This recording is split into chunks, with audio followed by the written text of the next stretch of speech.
से। आज का जो वीडियो बनाने जा रहा हूँ वो D2 शेड्यूल के बारे में होगा, जो LHV कोच में 1 महीना प्लस माइनस 3 दिन के शेड्यूल में लिया जाता है। उसके बारे में संपूर्ण जानकारी देंगे। D2 शेड्यूल में व्हील को टायर डिफेक्ट गेज के द्वारा इसके सभी प्रोफाइलों की जांच करें और विजुअली रूप से इसे चेक करें कि इसमें किसी प्रकार का कोई सेलिंग नहीं हो। उसके बाद व्हील डिस्क को भी चेक करें, इसके फेस पर किसी प्रकार का क्रैक नहीं हो, इसका सभी माउंटिंग बोल्ट फिक्स हो, टाइट अवस्था में हो और मिसिंग नहीं हो, टूटा नहीं हो। और व्हील डिस्क का कूलिंग रिप्स को भी विजुअली चेक करें, इसमें कोई भी दो लगातार रिप्स टूटा ना हो।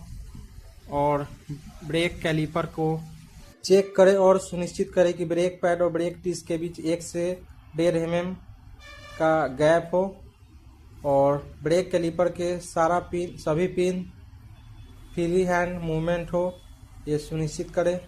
और ब्रेक सिलेंडर को भी चेक करें और ब्रीदिंग प्लग को भी चेक करें। उसके बाद ब्रेक सिलेंडर फ्लेक्सिबल पाइप को चेक करें और ये सुनिश्चित करें कि इसमें से किसी प्रकार का एयर लीकेज नहीं हो, इसका बोल्ट कसा हुआ हो।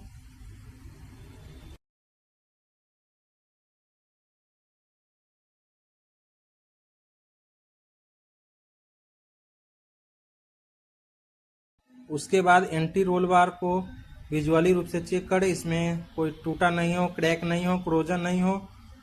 उसके बाद दोनों तरफ के फिक्सिंग ब्लॉक को चेक करें कि सही तरह से ट्रॉली ब्रैकेट से बोल्ट बंधा हुआ हो।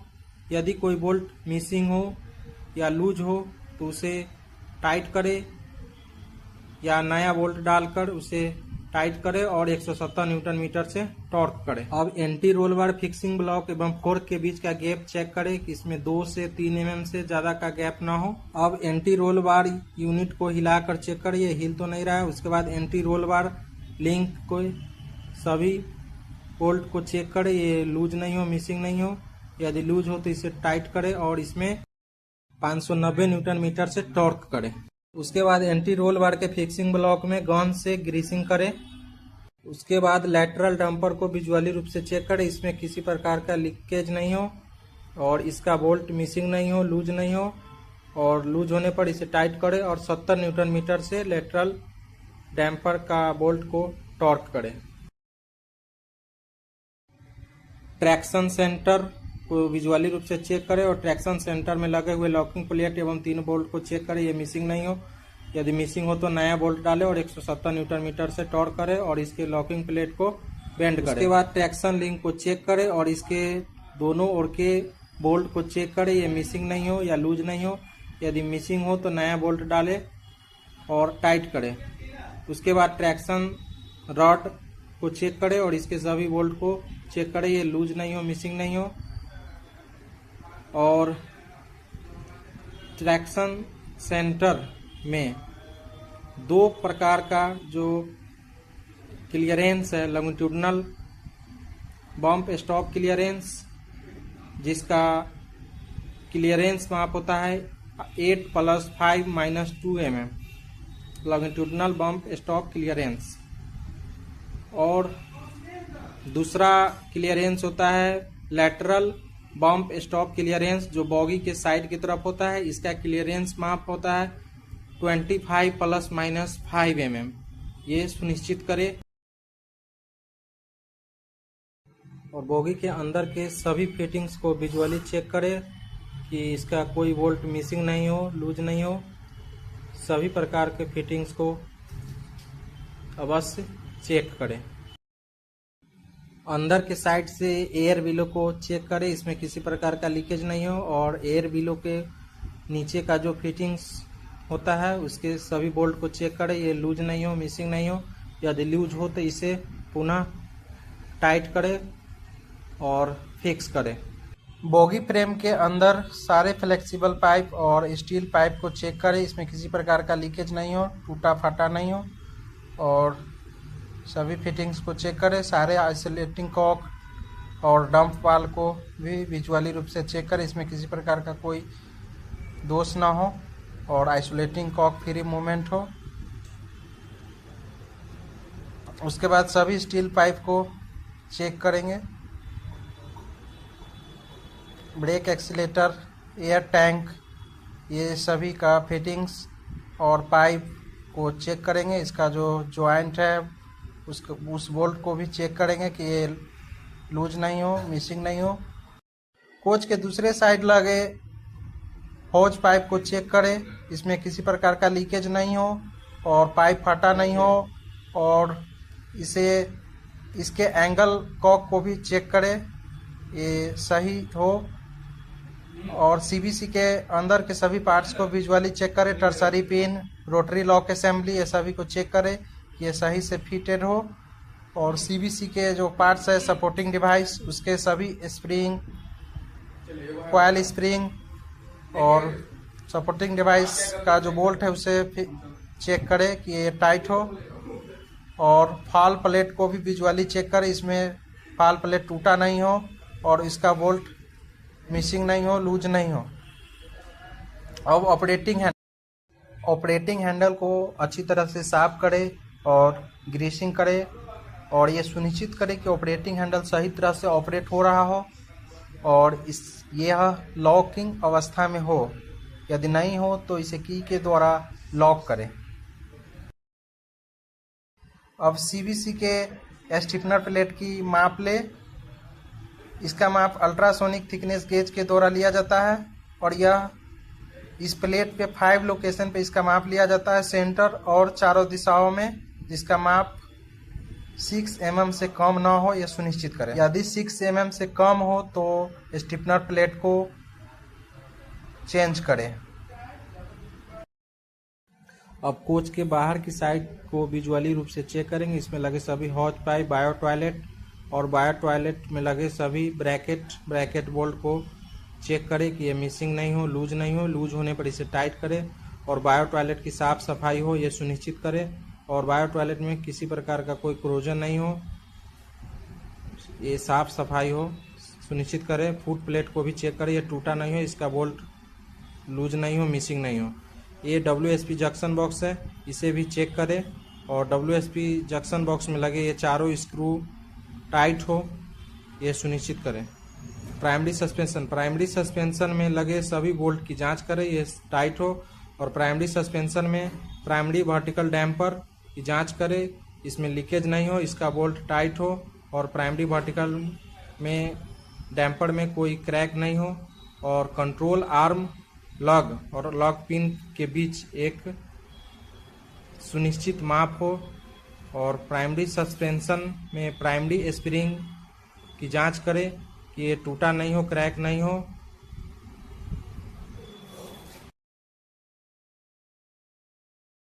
स्पीड सेंसर केबल की भी चेक करें कि ये सही से फिटेड हो, कटा फटा नहीं हो, टूटा नहीं हो। और उसके बाद कंट्रोल आर्म को विजुअली रूप से चेक करें और साफ सफाई करें। कंट्रोल आर्म रबर पिवट ब्यूस और बॉगी फ्रेम के बीच कोई गैप ना हो ये सुनिश्चित करें। और कंट्रोल आर्म के सेफ्टी ब्रैकेट में लगे सभी बोल्ट्स टाइट हो ये सुनिश्चित करें। यदि लूज है तो उसे टाइट करें और 340 न्यूटन मीटर से टॉर्क करें। उसके बाद कंट्रोल आर्म के अंदर की तरफ भी चेक करें, इसमें लगे सभी बोल्ट की चेक करें कि ये लूज हो नहीं हो, मिसिंग नहीं हो। अर्थिंग केबल की जांच करें कि ये टूटा फूटा नहीं हो, मिसिंग नहीं हो। बॉगी फ्रेम की साफ सफाई हो ये सुनिश्चित करें। अब स्पीड सेंसर और फोनिक व्हील के बीच का गैप की जांच करें, इसके बीच का गैप 0.9 mm से 1.4 mm के बीच हो ये सुनिश्चित करें। इसका माप फीलर गेज के द्वारा। अब सेकेंडरी सस्पेंशन में लगे सभी कंपोनेंट की जांच करें, इसमें air spring, secondary vertical damper को चेक करें कि इसमें किसी प्रकार का लीकेज नहीं हो, इसमें क्रैक नहीं हो, टूटा नहीं हो। और एयर स्प्रिंग में लगे सभी बोल्ट की जांच करें, ये मिसिंग नहीं हो, लूज नहीं हो, लूज होने पर टाइट करें। एयर स्प्रिंग से किसी प्रकार का एयर का लीकेज नहीं हो, इसकी जांच सॉफ्ट सॉल्यूशन के द्वारा करें। उसके बाद एयर स्प्रिंग हाइट की माप अवश्य करें। इसका माप एयर स्प्रिंग हाइट गेज के द्वारा लिया जाता है। एयर स्प्रिंग का हाइट 294 + 0 - 5 mm तक होता है, यह सुनिश्चित करें। और बॉगी के दूसरे साइड प्राइमरी सस्पेंशन में लगे सभी पार्ट्स को चेक करेंगे, जिसमें प्राइमरी स्प्रिंग को चेक करें। इसमें 2 स्प्रिंग होता है, आउटर और इनर स्प्रिंग। ये दोनों स्प्रिंग को चेक करें, इसमें कोई टूटा फूटा ना हो।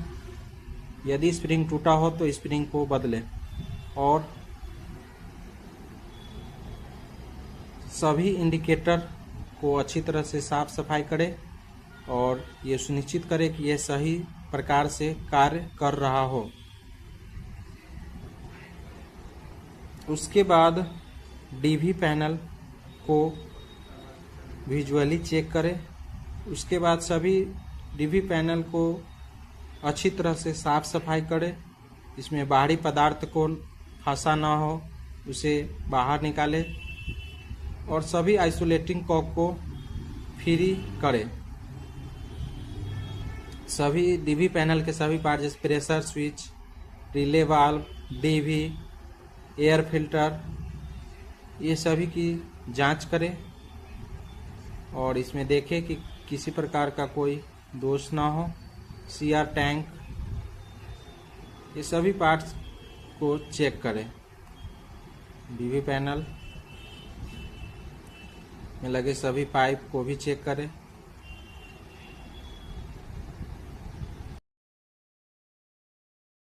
D2 शेड्यूल वाले कोच में व्हील का डायमीटर अवश्य मापें, जिसका माप व्हील डायमीटर गेज के द्वारा लिया जाता है, जिसका डायमीटर व्हील का डायमीटर 915 mm और कंडमिंग 845 mm तक होता है।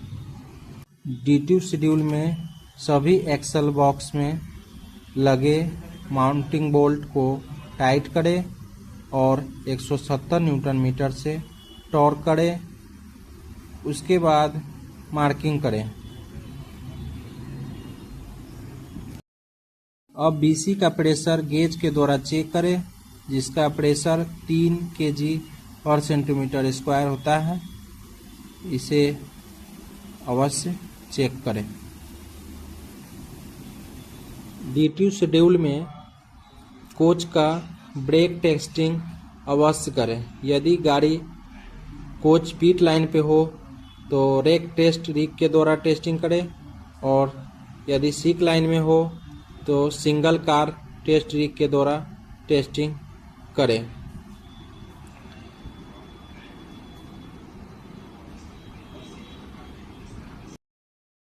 ब्रेक टेस्टिंग के दौरान यह ध्यान रखें कि जब प्रेशर 13 kg तक ड्रॉप हो रहा हो तो ब्रेक 3 से 5 सेकेंड में अप्लाई हो जाना चाहिए और यदि प्रेशर 5 kg तक बढ़ रहा हो तो 15 से 20 सेकेंड में ब्रेक रिलीज हो जाना चाहिए। और इसे चेक करने के लिए प्रैक्टिकली रूप से ब्रेक कैलिपर या ब्रेक पैड के पास चेक करें कि ब्रेक रिलीज है या ब्रेक अप्लाई है। इसे अवश्य चेक करें। अब WSP का टेस्टिंग करें और सभी डंप वाल्व से आवाज़ आए और इसका कोडिंग 99 आए, ये सुनिश्चित करें। यदि इसका कोडिंग 99 नहीं आए तो जो फॉल्ट कोड आए उसके अनुसार इसे सही करें। फिर WSP का डेटा डाउनलोड करें ताकि उसे पता चल सके कि WSP सिस्टम में क्या क्या फॉल्ट आ रहा हो या WSP सिस्टम सही से कार्य कर रहा है।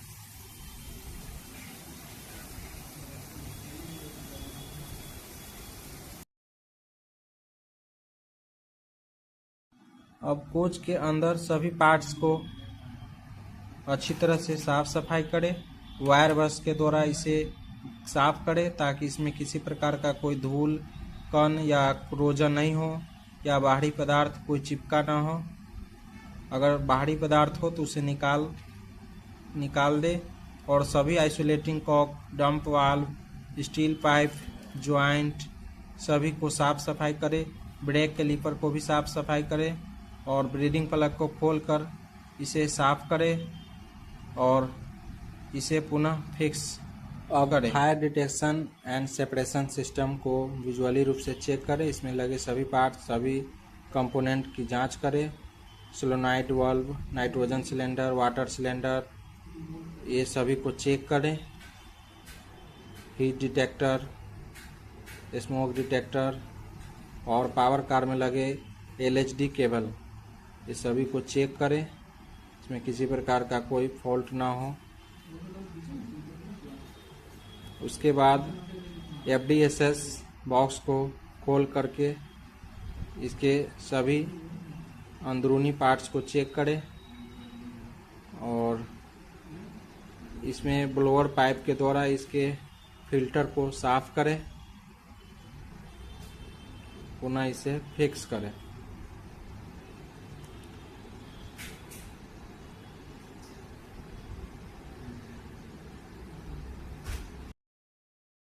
उसके बाद FDSS का टेस्टिंग के लिए सैम्पलिंग पॉइंट पे स्मोक दे और ये सिस्टम स्मोक लेने के बाद अलर्ट हो तब तक स्मोक देते रहें।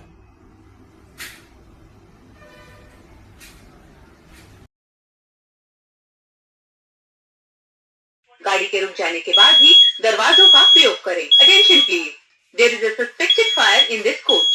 The brakes have been applied. Please evacuate through the vestibules. Those can be used for evacuation. Train has come to a stop. कृपया ध्यान दें, कोच में आग लगने का मत रिसेट हो जाएगी।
अब कोच के बाहर और अंदर के साइड अच्छी तरह से वॉश करें और इसके सभी विंडो ग्लास को चेक करें कि ये टूटा फूटा नहीं हो। और डेस्टिनेशन बोर्ड को भी चेक करें। डेस्टिनेशन बोर्ड का ब्रैकेट टूटा फूटा ना हो या खुला ना हो, ये सुनिश्चित करें। और अंदर बायो टॉयलेट, बेसिन, ये सभी अच्छी तरह से साफ सफाई हो, ये सुनिश्चित करें। कोच के अंदर की तरफ भी अच्छी तरह से साफ हो, ये सुनिश्चित करें।